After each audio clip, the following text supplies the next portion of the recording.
하나님 말씀 모두 교리했습니다. 에레미야 29장 4절에서 14절 말씀입니다. 에레미야 29장 4절에서 14절 말씀을 봉독해 올리겠습니다. 만군의 여호와 이스라엘의 하나님, 내가 예루살렘에서 바벨론으로 사로잡혀 가게 한 모든 포로에게 이같이 이르노라. 너희는 집을 짓고 거기 거하며 선원을 만들고 그 열매를 먹으라. 아내를 취하여 자녀를 생산하며 너희 아들로 아내를 취하며 너희 딸로 남편을 맞아 그들로 자녀를 생산케 하여 너희로 거기서 번성하고 세잔하지 않게 하라. 너희는 내가 사로잡혀 가게 한 그 성읍에 평안하기를 힘쓰고 위하여 여호와께 기도하라. 이는 그 성이 평안함으로 너희도 평안할 것임이니라. 만군의 여호와 이스라엘의 하나님이 이같이 말하노라. 너희 중 선지자들에게와 복술에게 복하지 말며 너희가 꿈봐 꿈도 신청하지 말라. 내가 그들을 보내지 아니하였어도 그들이 내 이름으로 거짓을 예언함이니라. 여호와의 말이니라.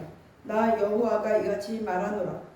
바벨론에서 70년이 차며 내가 너희를 공고하고 나의 선한 말을 너희에게 실행하여 너희를 이곳으로 돌아오게 하리라. 나 여호와가 말하노라. 너희를 향한 나의 생각은 내가 안하니 재앙이 아니라 보평하니요 너희 장래에 소망을 주려 하는 생각이라. 너희는 내게 부르짖으며 와서 내게 기도하면 내가 너희를 들을 것이요 너희가 전심으로 나를 찾고 찾으면 나를 만나리라. 나 여호와가 말하노라. 내가 너희에게 만나지겠고 너희를 포로된 중에서 다시 돌아오게 하되 내가 쫓아보내었던 열방과 모든 곳에서 모아 사로잡혀 떠나게 하던 먼 곳으로 돌아오게 하리라. 여호와의 말이니라 하셨느니라. 아멘. 기도합니다. 할렐루야. 하나님 감사합니다. 오늘 시간에도 함께 하심에 감사합니다. 오늘 종이 에레미야 29장 4절과 14절 말씀을 가지고 우리를 향한 하나님의 생각이라는 내용으로 오늘을 나누고자 합니다. 종이 비록 부족하고 연약하고 입술이 의존할지라도 오늘 이 시간 종이 입술을 들어 사용하여 주옵시고 종이 입술의 진리의 말씀, 생명의 말씀을 주옵소서. 종이 입술을 통해서 증거되는 모든 말씀이 저들의 귀에는 온전한 하나님의 말씀으로 들려지게 하옵소서. 사람의 말, 종의 말로 받지 않게 하옵소서. 오늘 또 깨닫는 은혜 주실 줄 믿사오며 우리 주 예수 그리스도 이름으로 감사하며 기도하옵나이다. 아멘. 오직 우리 예수님밖에 없습니다. 우리를 구원하실 분도 예수님 한 분밖에 없습니다. 주 예수의 은혜와 평강이 여러분에게 영원토록 함께 하실지어다. 아멘. 우리 베드로의 신앙 고백합니다. 예수님 당신은 그리스도시요 살아계신 하나님의 아들이십니다. 예수님 당신은 나의 구세주, 나의 전부이십니다. 오늘 제목이 우리를 향한 하나님의 생각입니다. 오늘날은 우리는 심각한 허탈감에 빠져 있는 듯합니다. 나라의 부분이 풍전등화처럼 다가오고 너도 나도 살기가 참으로 힘들다고들 여기저기서 아우성들입니다. 정치, 경제, 외교, 문화, 군사까지 모든 면에서 무엇 하나 안정적인 것이 없습니다. 위태위태합니다. 그 모습을 바라보고 있노라면 소망이 없어 보입니다. 안정적인 삶에 대한 꿈을 꿀 수조차도 없을 정도로 지금 혼탁해져 있습니다. 하루가 다르게 바뀌어져가는 법과 환경에 내몰려져서 어지럽기까지 합니다. 자기들의 이익을 위해서라면 틀린 것도 맞다고 합니다. 대한민국의 자존심마저도 내팽개쳐버리고 우리가 낸 세금이 엉뚱한 데 쓰여지고 이것이 내 나라인지 대한민국인지 중국인지 도대체 모르겠습니다. 자칭 중국의 속국인 것처럼 아부라하고 국익에 반하는 법을 제정하고자 저 난리들입니다. 국가가 망쳐져가는 시국을 보면서 저 또한 허탈감을 어찌할 줄 몰라서 오히려 화가 날 정도입니다. 국민들이 옳고 그름조차도 판단하지 못하고 이념 속에서 좌우로 쪼개져 총 칼만 안 들었지 내부적으로 전쟁을 방불케 하고 있으니 어호 통제란 소리가 저절로 나오는 시대를 맞이하고 있는 것입니다.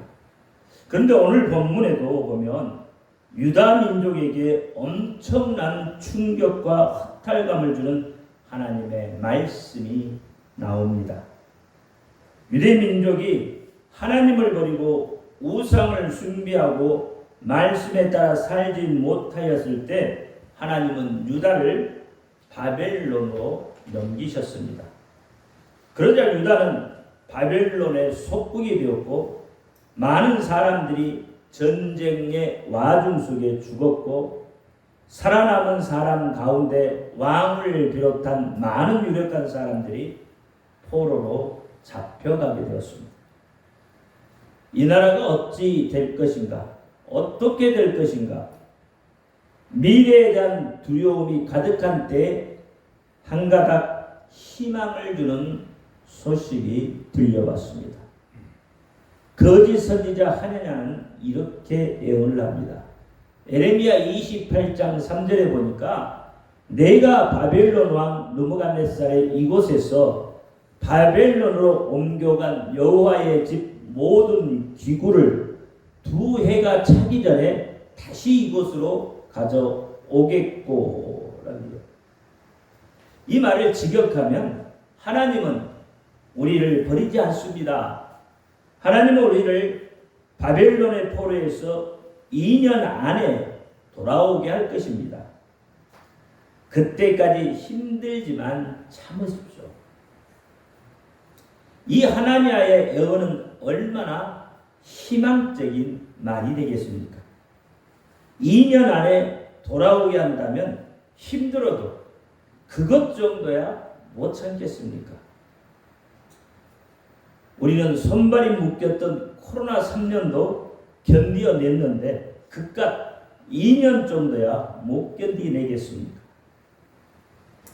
한 가닥 희망을 가지고 어려운 포로 생활을 이기며 살아가고 있는 유대 포로들에게 어느 날 충격적인 소식이 전해집니다. 오늘 본문 5절부터 7절 말씀을 함께 읽습니다. 시작.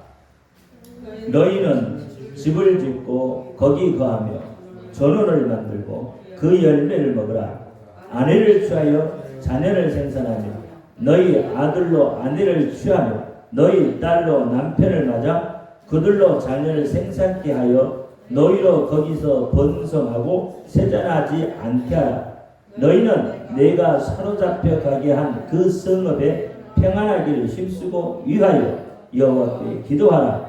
이는 그 성이 평안함으로 너희도 평안할 것임이니라. 이렇게 이야기를 합니다. 이것은 한마디로 2년 안에 돌아오지 못하고 포로 생활이 오랫도록 계속될 것이라는 청천벽력과 같은 말씀입니다.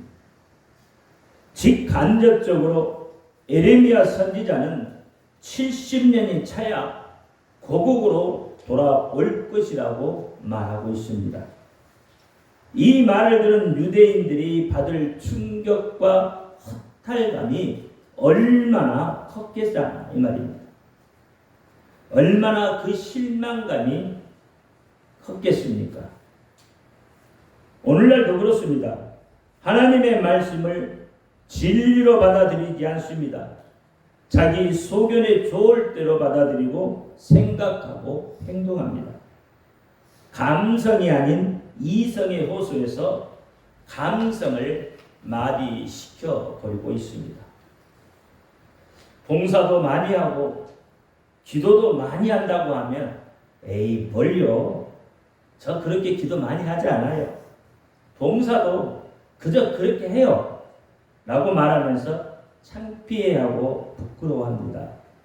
이것이 창피하고 부끄러운 일입니까?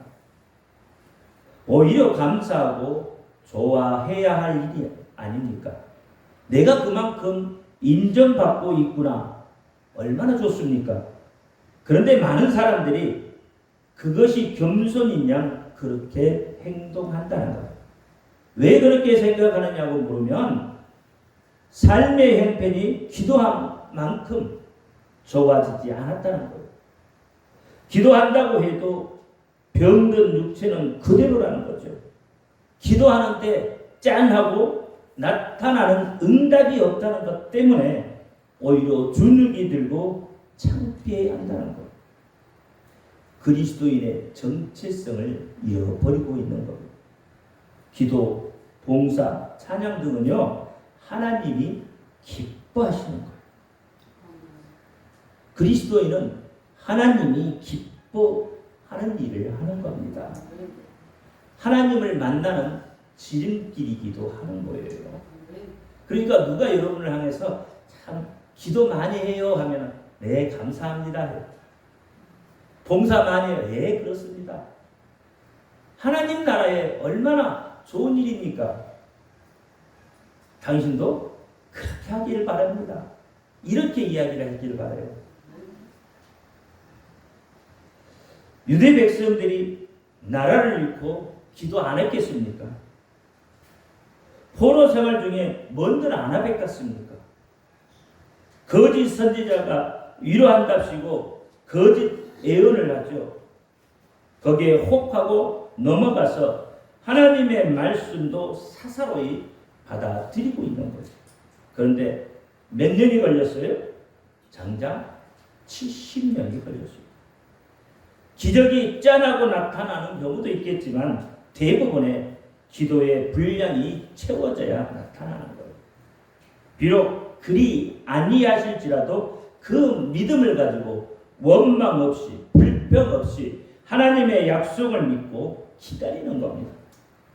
하나님의 능력은 하나님의 말씀의 약속을 믿고 기다리는 자에게 나타나는 것이에요.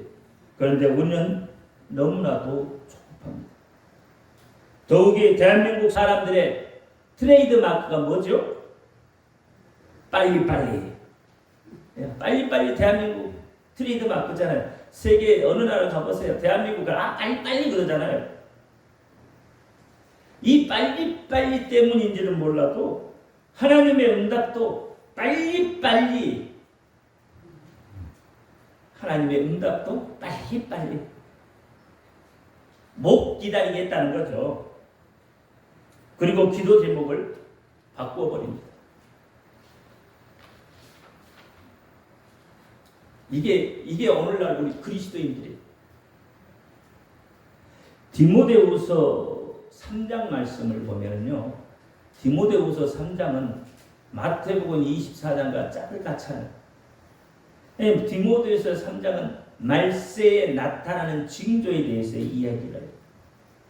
거기에는요, 성도라 불리우는 우리들의 모습이 그대로 투영되어 있습니다. 디모데후서 3장 한번 펴보세요. 1절부터 9절까지 같이 한번 읽습니다. 시작. 내가 이것을 알라 말세에 고통하는 때가 이르르니 사람들은 자기를 사랑하며 돈을 사랑하며 자긍하며 교만하며 회방하며 부모를 거역하며 감사치 아니하며 거룩하지 아니하며 무정하며 원통함을 풀지 아니하며 참소하며 절제하지 못하며 사나우나 선한 것을 좋아하지 아니하며 배반하며 팔며 조급하며 자고하며 쾌락을 사랑하기를 하나님 사랑하는 것보다 더하며 경건의 모양은 있으나 경건의 능력은 부인하는 자니 이 같은 자들에게서 내가 돌아서라.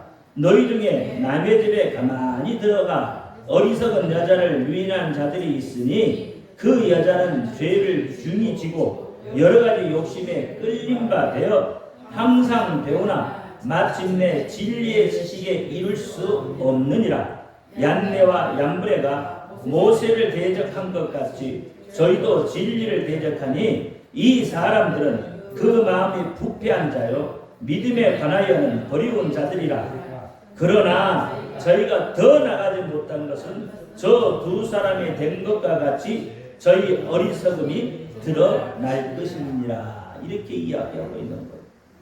이게 말세에 성도들에게 나타날 징조다 이 말이에요.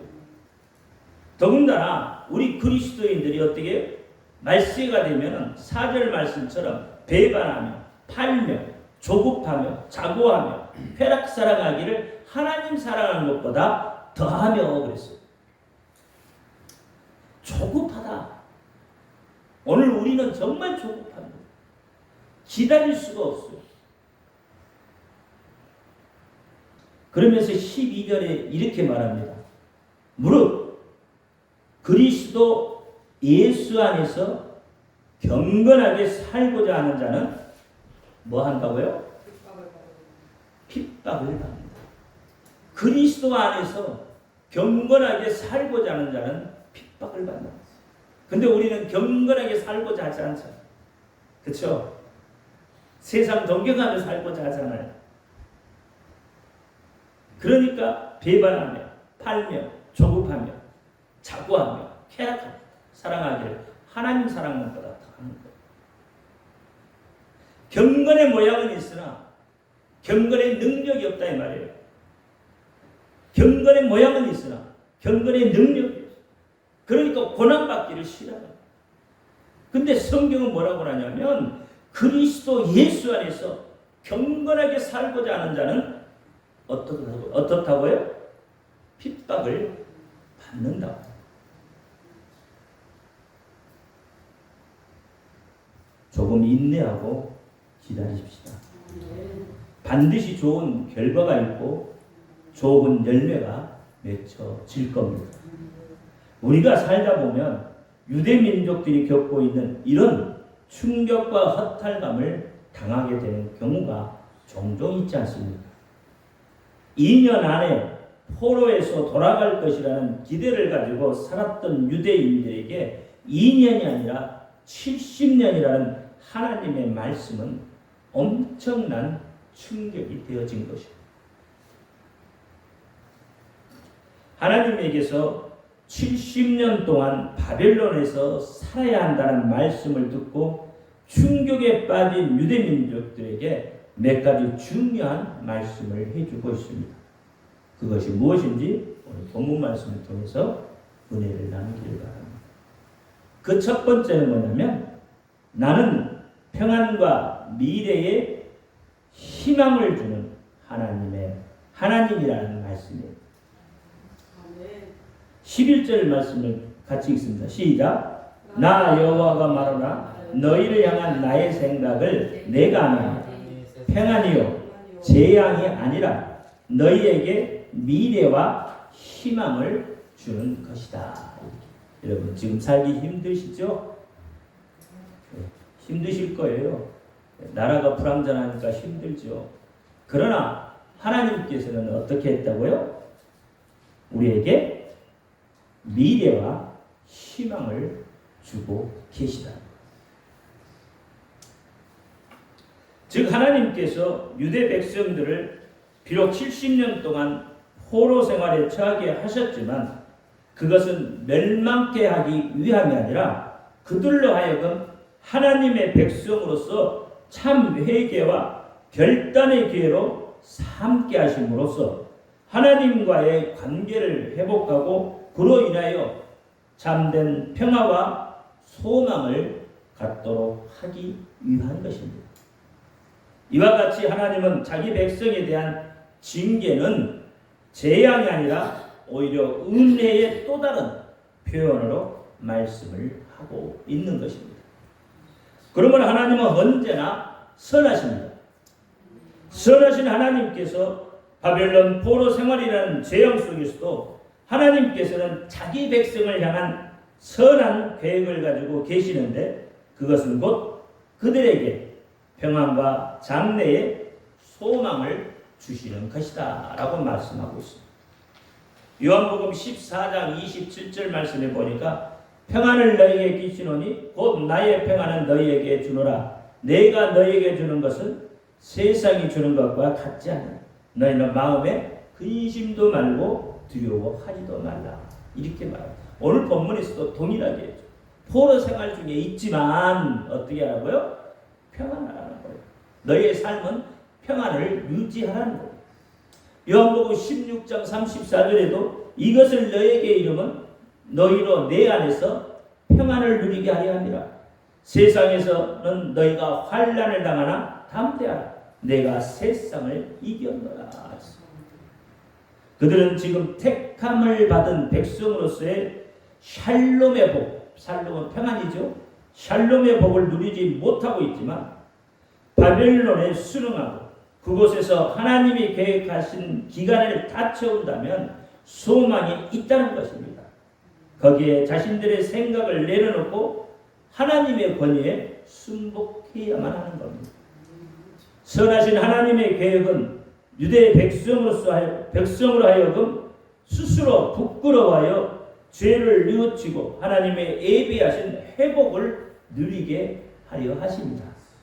에스겔서 39장 26절 말씀을 보니까 그들이 그 땅에 평안히 거하고 두렵게 할 자가 없게 될 때에 부끄러움을 품고 내게 범한 죄를 뉘우치리니 이렇게 이야기하고 있습니다. 왜 우리가 힘들거렸습니까? 하나님과의 관계가 틀어졌기 때문에 그렇습니다. 이스라엘 백성들이 왜 그렇게 고난을 당했습니까? 부지 중에 하나님의 이름을 망령되이 일컬었기 때문에 그렇습니다. 신명기 5장 11절에 너는 너의 하나님 여호와의 이름을 망령되이 일컬지 마라. 나 여호와는 나의 이름을 망령되이 일컫는 자를 죄 없는 줄로 인정치 아니하리라 했어요. 하나님의 이름을 망령되이 일컬으면 너가 아무리 선하고 착하다 할지라도 하나님은 그곳에서 뭘 찾는다고요? 죄를 찾는다는 거예요. 죄에 있다는 거예요. 이사야 9장 17절에도 이 백성이 각기 설만하여 악을 행하며 입으로 망령되이 말하니 그러므로 주께서 그 장정을 기뻐하니 하시며 그 과와 과부를 긍휼히 여기지 아니하리라. 그럴지라도 여호와의 노가 쉬지 아니하며 그 손이 여전히 펴지리라 그랬어요. 여러분 여기 보세요. 설만하며 입이 어떻게 했다고요? 가득하단 말이에요. 입으로 악을 행한다는 거예요. 그리고 망령되이 말하니 입으로 말한다는 말이에요. 그러니까 우리는 굳이 중에요 하나님의 이름을 그렇게 망령되이 수많은 말들 중에요 여러분 한번 생각해 보세요. 하나님의 이름을 얼마나 망령되이 일컬고 있는지 우리는 그게 우스갯소리로 그냥 하지만 하나님은 그렇게 생각지 않는다는 거예요. 우리는 그게 쉽게 아무것도 아닌 것처럼 하나님의 이름을 가지고 망령되이 일컬고 있다는 거예요. 농으로도 농담으로도 여러분 하나님의 이름을 망령되이 일컬어서는 안 되는 거예요. 구약에 이 성경을 쓰는 그들은요 서기관들은요 어떻게 하나님의 이름을 쓴지 알아요? 여호와라는 이름이 나오면 쓰던 붓을 빱니다. 그래서 다시 써요. 아니면 새 붓을 갖다가 여호와라는 이름을 쓰고 와요. 이렇게까지 그들은 여호와의 이름에 대해서 존귀하게 여겼어요. 그런데 오늘 우리는 어떻게 하고 있느냐는 거예요. 예레미야 23장 36절에도 보시면 다시는 여호와의 엄중한 말씀이라 말하지 마라. 각 사람의 말이 자기에게 중벌이 되리니 이는 너희가 사시나 하나님 만군의 여호와 우리 하나님의 말씀을 말씀됨이 씀이라고 했잖아요. 하나님의 말씀을 망령되이 썼다 이 말이에요. 우스갯소리로 하나님의 말씀을 썼다 이 말입니다. 스가랴 5장 4절에도요. 만군의 여호와께서 가라사대 내가 이것을 발하였나니 도적의 집에도 들어가고 내 이름을 가리켜 망령되이 맹세하는 자의 집에도 들어가서 그 집에 머물며 그 집을 그 나무와 그들을 아울러서 살리라. 얼마나 무서운 말씀이에요. 여러분, 도둑은 당연히 그럴 수 있죠. 그렇죠? 악한 죄를 지었으니까 당연히 하나님이 그 집에 들어가서 어떻게 해요? 나무들을 살을 수 있단 말이에요. 그 집을 망하게 할 수 있다는 이야기예요. 그런데 어떻게 해요? 하나님의 이름을 가리켜 망령되이 맹세하는 자들, 그 집에도 하나님이 들어가겠다는 거예요. 동일하게 취급하겠다는 거예요. 도둑질하는 도둑놈의 집이나 어떻게 하나님의 이름을 망령되이 일컫는 사람의 집이나 하나님은 동일하게 취급하겠다는 거예요. 베드로전서 1장 8절에도 너희가 알거냐? 이미 우리가 알고 있다 이거죠. 너희 조상의 유전한 망령의 행실에서 구속된 것은 의나 금같이 없어질 것으로 한 것이 아니다. 우리는 알고 있어요. 우리 조상들이 어떤 죄를 저질렀는지. 그럼에도 불구하고 우리는 그들과 똑같은 죄를, 똑같은 우를 범하고 있다는 이야기입니다. 농으로도 하나님의 이름을 망령되이 말하면 안 됩니다. 하나님의 자신의 이름 때문에 하나님은 모든 약속들을 이루시는 분이십니다. 유대 백성들이 고난을 당하고 어려움을 당할 때 자신들을 돌아보고 하나님께로 돌아왔던 것을 우리는 말씀을 통해서 기억하고 있습니다. 어떻게 보면 우리의 어려움도 고난을 통해서 하나님께로 더 가까이 나아가는 기회가 되는 줄 아시기 바랍니다. 고난이 없으면 하나님께로 나아가지 않습니다. 기도하지 않습니다. 여러분, 평안한데 어떻게 기도하시겠어요? 살기 좋은데 기도하시겠어요? 재물이 많은데 쓰느냐고 바쁘지 언제 기도할 시간이 있겠어요? 어떻습니까, 여러분은? 힘들어야, 어려워야 그래도 하나님 앞에 나와서 조금이라도 기도하잖아요.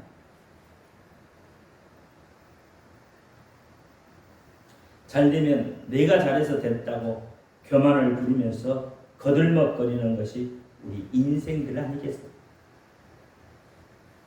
찬송가 340장을 작성한 루이자 스탠드 여사는요, 1879년 남편과 4살 난 딸과 함께 롱 아일랜드 해변으로 피서를 가게 되었습니다. 막 점심을 먹고 있는데 갑자기 사람 살리라는 부르짖는 소리를 듣고 남편이 험한 물속으로 뛰어들었습니다. 어떻게 됐을까요? 구하지 못하고 두 사람 다 죽고 말았습니다. 구했다면 말 안 했겠죠, 그죠? 눈앞에서 남편을 잃은 스탠드 여사는요, 깊은 슬픔으로 삶의 의욕을 잃었습니다. 하나님은 스탠드 여사를 위로하였습니다. 그리고 그 마음속에 예수님을 의지하라는 믿음을 주셨어요. 마음을 주셨단 말이에요. 그리고 평안을 주셨습니다.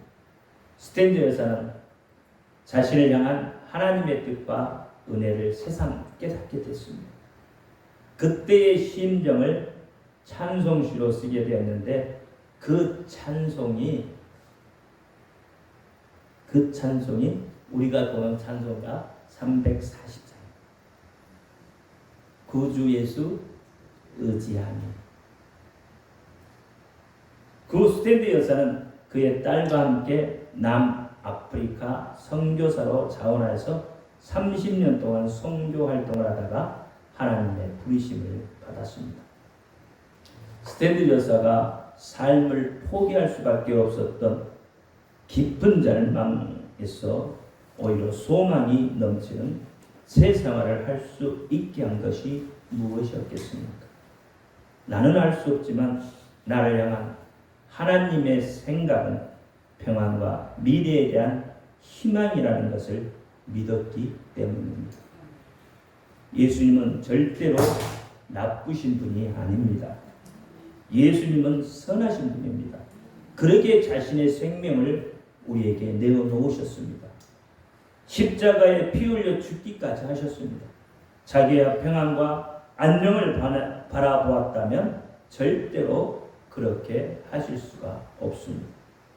십자가를 지셨다는 것 자체가 저주이고 고난이고 죽음이고 비난인 것을 예수님은 모르지 않았습니다. 그럼에도 그 모든 것을 감내하시고 우리의 죄 때문에 대신 그 저주의 십자가를 지신 분, 그분이 예수님이고 선하신 분이십니다. 갈라디아서 3장 13절에 보니까 그리스도께서 우리를 위하여 저주를 받은 바 대신 율법의 저주에서 우리를 속량하셨으니 기록된 바 나무에 달린 자마다 저주 아래 있는 자라 하였다. 하나님은 우리를 절대로 망하게 하지 않습니다. 우리를 선하고 좋은 대로 인도하는 선한 목자입니다. 그 하나님에 대한 믿음을 분명히 갖고 어떤 일이 있어도 어떤 처지가 되어도 예수님을 끝까지 붙잡고 살아가는 저와 여러분이 되시기를 예수의 이름으로 축원드립니다. 기도합니다. 할렐루야. 아버지 하나님 감사합니다. 오늘 아버지 하나님 에레미야 29장 말씀을 가지고 우리를 향한 하나님의 생각이라는 내용으로 은혜를 나누었습니다. 알게 하신 하나님, 깨닫게 하신 하나님, 이 말씀대로 우리가 장래의 평안과 장래의 희망을 가지고 살아갈 수 있도록 하나님 우리 믿음 위에 역사하여 주옵소서. 우리의 삶 속에 역사하여 주옵소서. 우리 예수 그리스도 이름으로 감사하며 기도하옵나이다. 아멘.